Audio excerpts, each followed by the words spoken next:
Alright, hello everyone, we are back. Let's talk to our team and see where we stand. Stinian? If you need my lance, I'll be ready. If not, I'll be reserving my strength in preparation for the next battle. But since you're here, I have a question. The Scions are in close contact with the East Illinois Trading Company of Kagana, yes? I was wondering if they could place an order for some sun-dried squid. I don't seem to be able to find it in these parts. Though we know not the full extent of the Telophorai schemes, preventing further abductions must take precedence above all else, for therein lieth the key to depriving our enemy of its most potent weapon.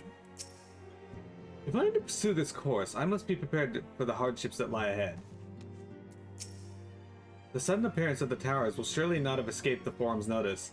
I would like to think they would be receptive to Kryle's request for cooperation in investigating the matter, but unfortunately their reputation would suggest otherwise. It strikes me as odd that rather than marching on one of the city-states, the Telophorai have so far made only sporadic attacks. I doubt they'd go for the trouble of putting up all those towers if that was all they had in store for us. None can deny that Heidelin's blessing has been a great boon to our cause, but much remains unknown with regard to her true intentions. Given everything we have learned from our encounters with the Axians, we must keep our minds open to any and all possibilities. Amidst all the fighting, it's easy to forget that what we achieved, isn't it? I mean, we cured Tiamat. Tiamat, for heaven's sake! You will tell me if I become insufferably smug, won't you? Because the way things are going, it feels like a definite possibility. Well, it looks like I'm gonna have a busy few moons. Not that they ever seem to be anything but. Thangred's got me dispatching troops to every corner of the realm, which is not to say I don't trust the Alliance, because I do, but when it comes to putting down primals, nobody does it better than us. Well, than you lot. More accurately, but you won't catch me trading blows with Primal in the near future. But for every fell fiend you vanquish, there's countless meals to arrange, baths to fill, sheets to wash, stores to replenish, and the list goes on. Which is where I come in. And gladly, mind you, it's the least I can do to support the Scions who risk life and limb, like poor Arnvald. I wish there was something we could do for him, but we'll just have to settle for anything the odd prayer and keeping a roof over our heads. It wouldn't do to have him come back to a complete shambles, now would it? But that's enough of my rambling. Off you go and get some rest. If there are any developments, I promise you'll be the first to know. Alright, they're telling me to rest. The world's about to end. There is no title with this achievement. Interesting.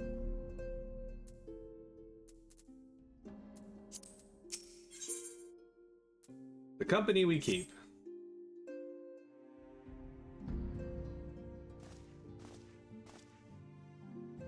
Ah, Miro, you're looking well. I take it you managed to squeeze in some rest? If you've been hoping for tidings from Kryle, I'm afraid we're still waiting, but we do have some odd scraps of news to share. Scraps, she says. Lure primals have been popping up all over the place, but the Alliance has the situation well in hand, thanks in no small part to Hoary Boulder and the others. Meanwhile, talks with the Beast Tribes are going even better than expected. Encouraged by Ulda's progress with the Amalja, Gridania has opened negotiations with the Ixal, believe it or not. Well, all of which is obviously very encouraging, but the Telophorai is still out there. It's not as if we can afford to lower our guard.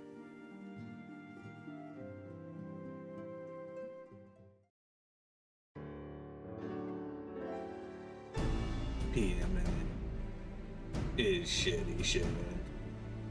Tiamat.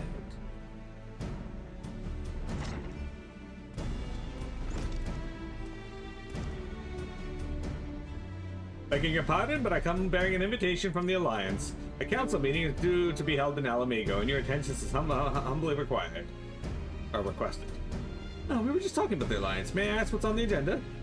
I believe the intention is to share news of the recent developments and discuss what measures might be taken to combat the Telophorai. In concert with our new allies, the Beast Tribes have also been invited. It is hoped that they will join us in the fight against our common foe. So the Alliance would bring all of the Beast Tribes into the fold at a single stroke. An ambitious plan, given the delicacy of the negotiations, but mayhap an expedient one, considering the threat we face. Indeed, my lady, and for their part, I'm told the Beast Tribes have agreed to attend.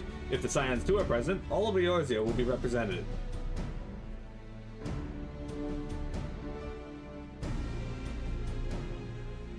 To arrange such a meeting must have been quite an undertaking, not only for diplomatically, but practically.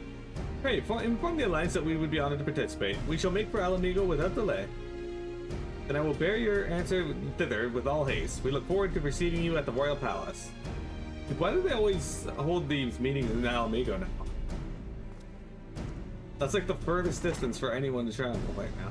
Like Ishgard and Limsa in particular. Well, now that we've accepted the invitation, who exactly is going to attend? I move that you and Ishtola lead our contingent.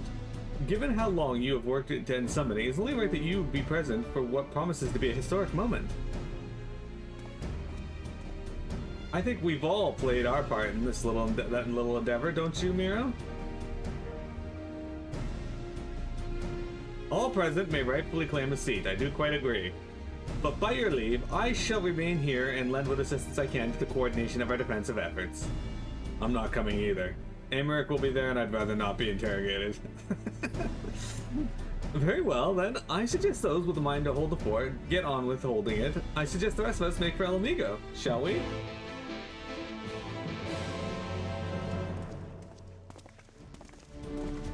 Without the presence of the Scions, we shall be short a representative. Stares at Alphinaud. The rest of the game is just going to be people very subtly telling Alphinaud that he's a small bitch.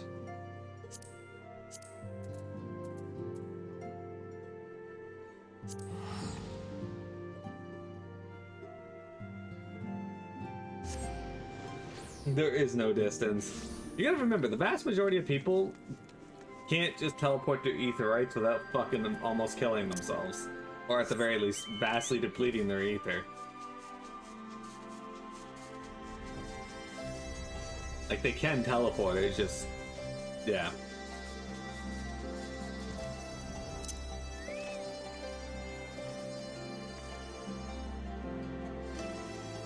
Literally every player can, and there's millions of those. Unfortunately, they don't exist in my world. Like the city-states, every beast tribe has its factions, each with their own agenda. Making peace a complex proposition, but if the Alliance can come to an understanding with their leaders, it will be for them to resolve internal politics. And besides, that's irrelevant considering none of these other characters here are other players. They just got... well, these guys can teleport. The Amalja cannot be the only tribe to have been targeted by the Telafari, and none of them will have been taken kindly to their people being enslaved, nor their gods turned against them. Ha! I suppose I am. And the fact that the cure for tempering made it possible only heightens my anticipation. What the hell did you say? What are you answering? Are you talking to Alice? Honestly, that look on your face, eager to bear witness to another historic moment by any chance? Okay, that makes more sense.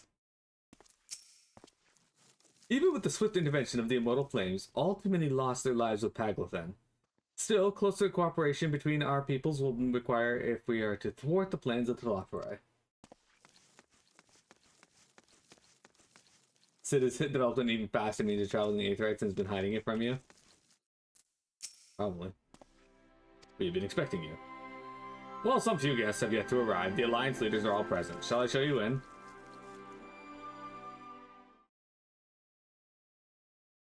Jeremy, out of all these beast tribes that are present, which one of these would you fuck? Well, at least these guys noticed that I had enough chairs.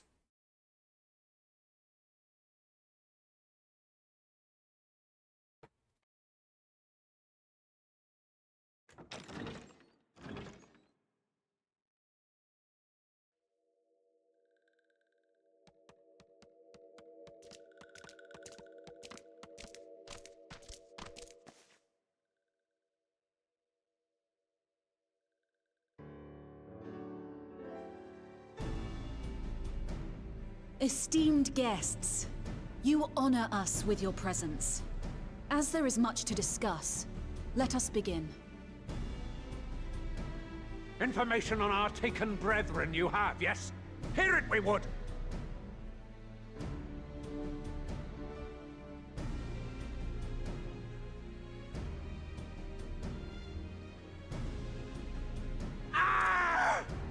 Beyond forgiveness these featherless ones are! With rivers of blood shall they pay! Freed our people must be! We too would see your kin liberated. But ere we attempt their rescue, we must first find a means to negate the risk of tempering.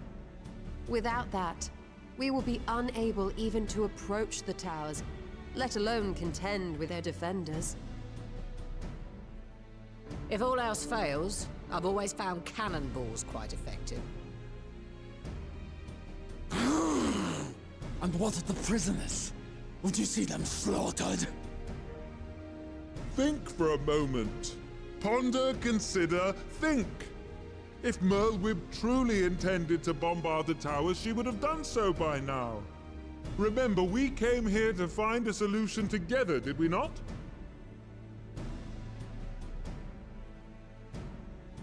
Y'Stola spoke of defenders. I but offered a means to clear a path, should you require it. Given the enemy's capabilities, we will all need to play our part if we are to have any chance of success. For if any here should give less than their best, it will be to the cost of every living being on this star. A paragon, the Empire, our very gods. How can we hope to prevail against such odds? That our foe is formidable, none would deny. But our strengths are many and varied. In this chamber, I see masters of strategy, masters of magic, masters of the land, the air, and the sea. And together, there is nothing in creation we cannot overcome.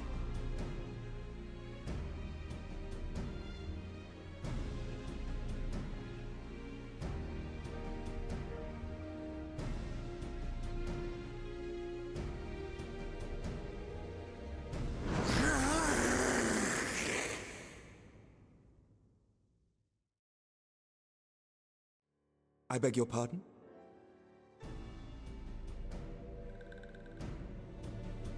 What is it, Sir Walker? Do not express your passion thus.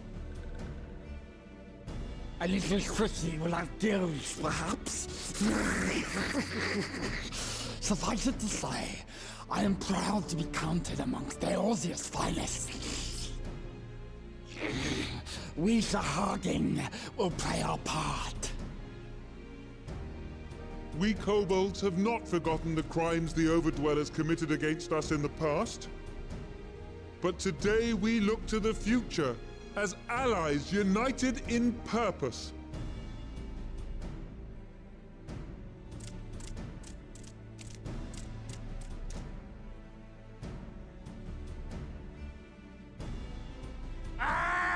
Make mock of the Ixal, the Paragon does! Turns kin into puppets! Pits brother against brother! Free them from his grasp, we shall! As Patriarch Zadar will attest, the Scions have granted us a means to free your brethren from their thraldom. This boon we will gladly share, that your people might never be enslaved again. We accept! We accept! Praise be!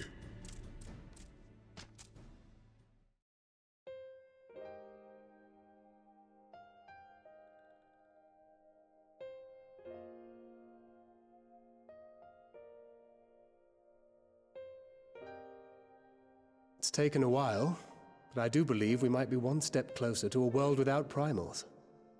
Would that Minfilia were here to see it. We still have a long way to go, and we're going to need a lot more Porksies. But we're moving in the right direction.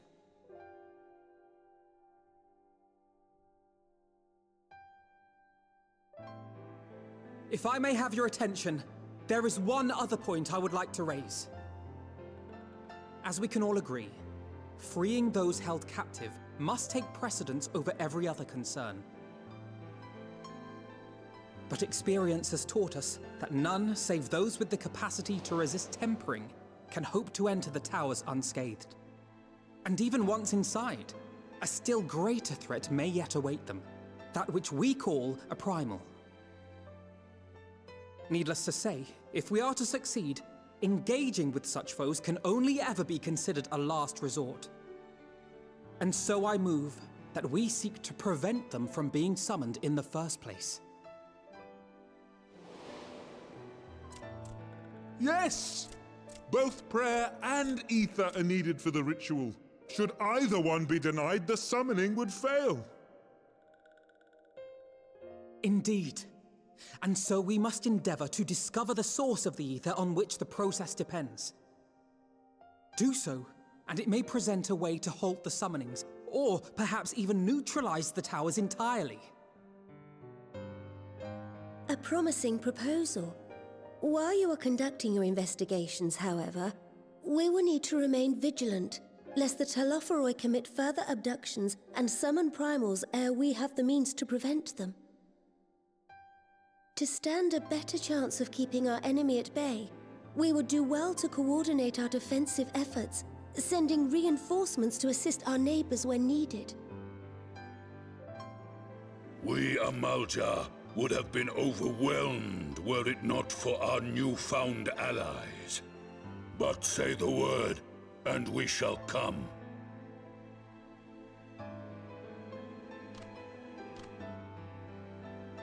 I see we are all in accord.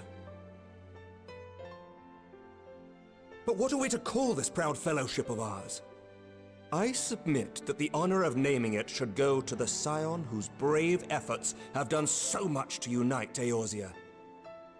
What say you, my friend?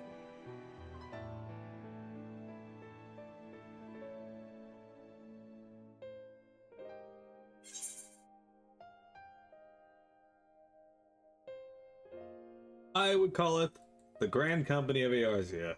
I would call it One Moment Please. No, that's what I'm going to call it. One Moment Please. Might I suggest the Grand Company of Eorzea? I remember a certain someone pondering it once upon a time, and it seems as fitting a name as any.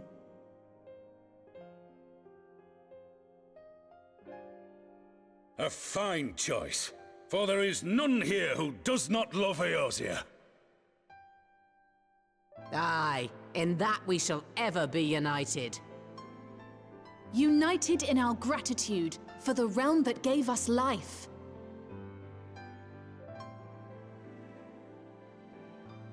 Then let it be recorded that on this day, the Grand Company of Eorzea was born.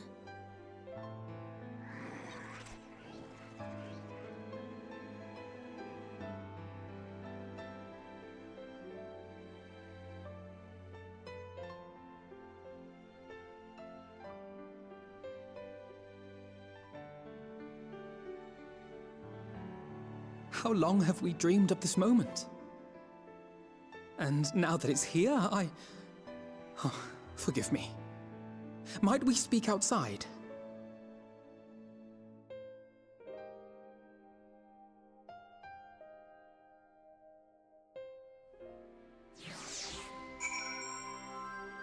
Alphinaud doesn't want anyone to see him cry. Except for Alice Grati, I think, but in Ishola. It's a pity it took the threat of annihilation for everyone to cast their grievances aside, but better late than never, I suppose. Forgive me for observing, but Alphinaud seems less than jubilant. Might his thoughts still be occupied by the fate of poor Arnvald? The Grand Company of Eorzea. I wonder what Real and the other former Crystal Babes will make of it. We have won over the leaders, now the leaders must win over their own people. No small task, I grant you, but we have come a long way since we first joined with Minfilia to bring an end to summoning. A long, long way.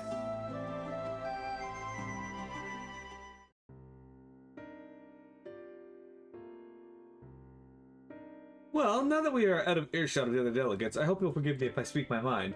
Let me begin by saying that I have dreamed of this day since the moment I first set upon these shores, and that I was as heartened as anyone to see the peoples of Eorzea pledge their solidarity. Yet even as they uttered their declarations, all I could think about was the conflict to come, of the sacrifices that would be made, and the lives lost, inevitabilities that I still struggle to accept. But at least there is hope. The formation of the Grand Company of Eorzea is the first step, the first of many. Many and more. Had to come and eavesdrop, didn't you? Elder Seedseer, how might we be of service? I seek Master Alphinaud's assistance in a matter involving Gridania's neighbors, the Sylphs. I know that you and yours have long kept a weather eye upon the crystal trade to predict the coming of primals, and so you'll be familiar with the Sylphs of the Ashcrown Consortium. Through their dealings, they have cultivated relations not only with the city-states, but with many other communities besides. Communities such as the Beast Tribes. Just so, it is our hope that we may make use of the Sylph's established lines of communication to coordinate the efforts of our new fellowship. Yet there remain certain practical differences between a trade consortium with a grand company. If Sylphs are to perform their tasks effectively, they will require the Council of One versed in the operational aspects of an armed force. An armed force founded with the self-same goal in mind, no less.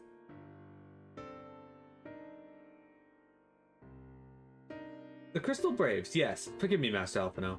I know that it was a painful chapter in your life, but the experience may yet be made to serve the realm. In my hubris, I plotted a course for the Crystal Braves which stretched far beyond the Order's initial conception. One intended to pave the way for the founding of what I intended to call the Grand Company of Eorzea. But my plans all came to naught. Built upon a frail foundation of lofty ideals, the Order was doomed from the first to collapse under the weight of more worldly interests.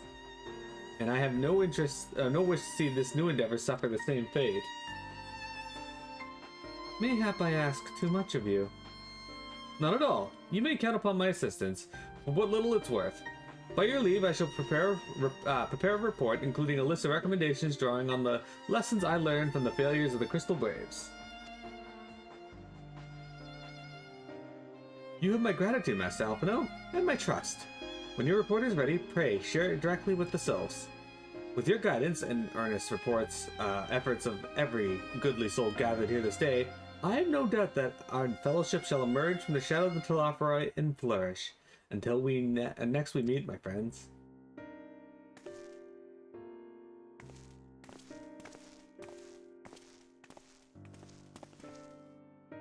Before committing anything to writing, there are a number of people whose thoughts I would like to hear. Former Braves, you understand?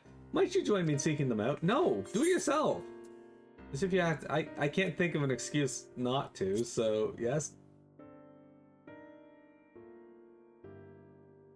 Well, I shall be grateful for your help, grudging or not.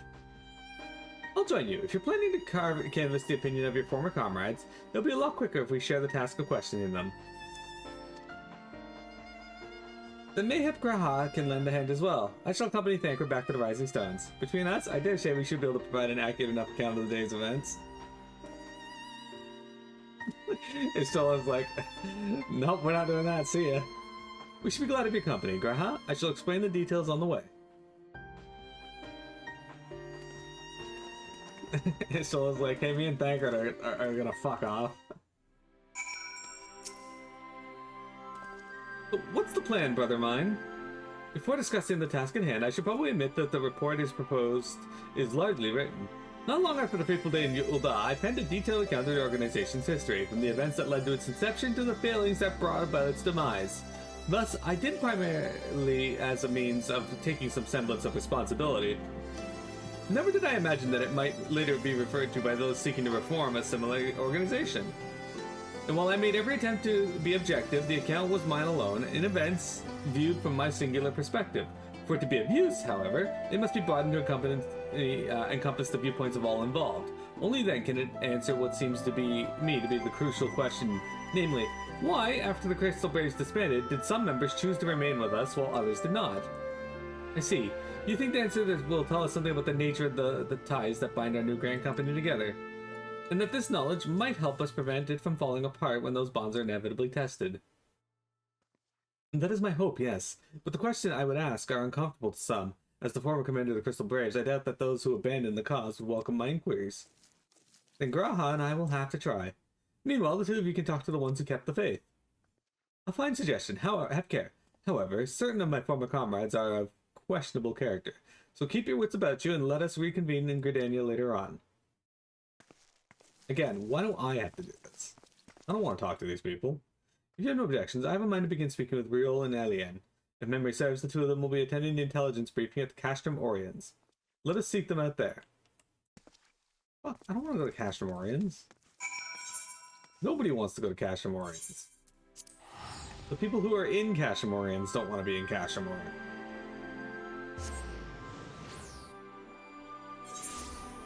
Tiamat doesn't want to be in Castrum Oriens.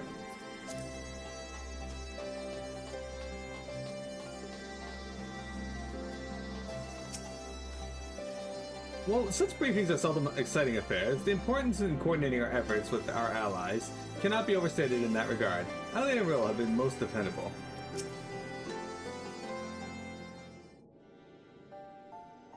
Well, these 3 quests have been really fucking long. I'm on the first of 3 of them.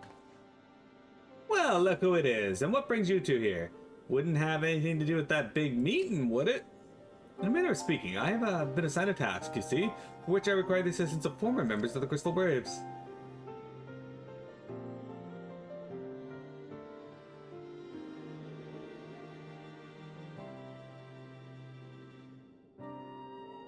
So you want to know why we decided to stick with the Scions, eh?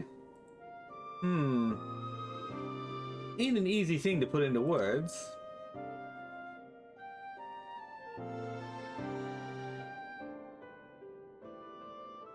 As Riel will attest, I spent a long time agonizing over my failure to alert you to the traitors in our midst. For my negligence, I was captured along with many others, and we were powerless to prevent the tragedies that ensued. Not a day goes by that I do not think about those fateful events. By joining the Scions, I hope to redeem myself, and I will continue to serve the cause as long as I am able. But that wasn't my only reason. When we were finally reunited at the Rising Stones, you refused to blame anyone but yourself for the fall of the Crystal Braves. And in spite of everything that had happened, everything you had suffered, you took us back without a moment's hesitation.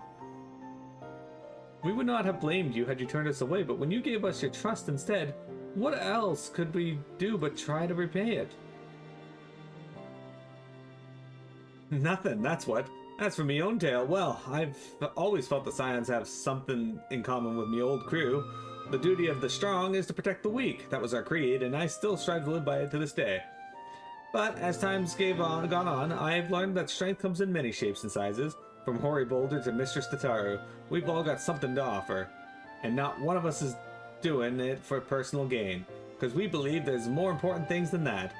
Things worth protecting, which is what being a Scion's all about. I'm at a loss for words. Thank you, my friends.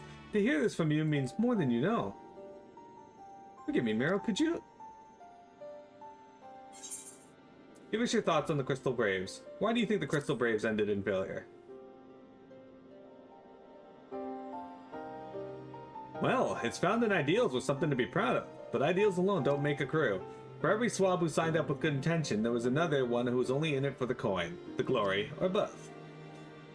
Ours was quite a desperate band, and while I will never forgive Ilberd, the fact we managed to function at all was thanks in large part to his efforts. Just a pity he was doing it all for the wrong reasons, eh? Only takes one bad apple, they say. And the Braves had a barrel full of them. Not like the Scions, we might look like a ragtag band of misfits, but deep down we've all got the shared sense of purpose. And why? Because Tataru sifted out all the glory hunters before they make it through the door. I see, so while our ranks comprise a diverse range of people, each with their own individual strengths, we are all united in purpose. Thank you, my friends. With your permission, I shall make a record of our discussion and refer to it when drafting my recommendations. Until we meet again. I like how he didn't actually get their permissions, he was just like, with your permissions, and then just, I'll do this. And then the quest ends. On official business. Well, I think we have taken up enough of our colleagues' time, and I am conscious that less life-affirming testimonies await. Let us make our way to Gridania and hear what the others have learned.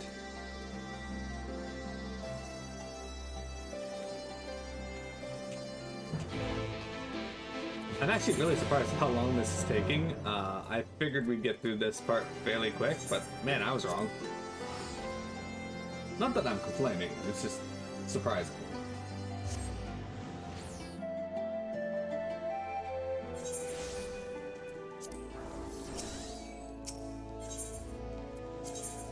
As I don't recall it being as lengthy as it was.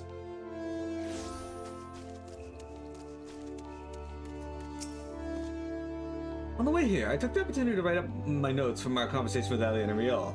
And all that remains is to add Alice and Graha's findings, whatever they may be. When Alice sets her mind on something, there's no stopping her, and her mind was truly set on finding the former Braves.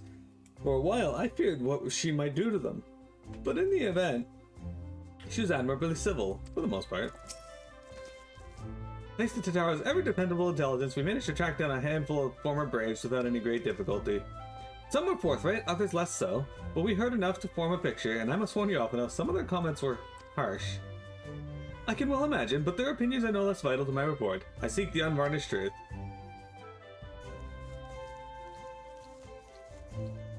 Thank you. I will set about adding your findings to my own at once. In the meantime, pray go on to Little Solace and seek out Elder Frixio. I will join you anon.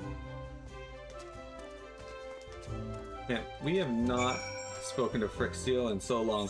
We're gonna run over to Little Solace and then take our break. Anyway, I don't know if I said it, but hi Cheshire. I hope you're having a wonderful day.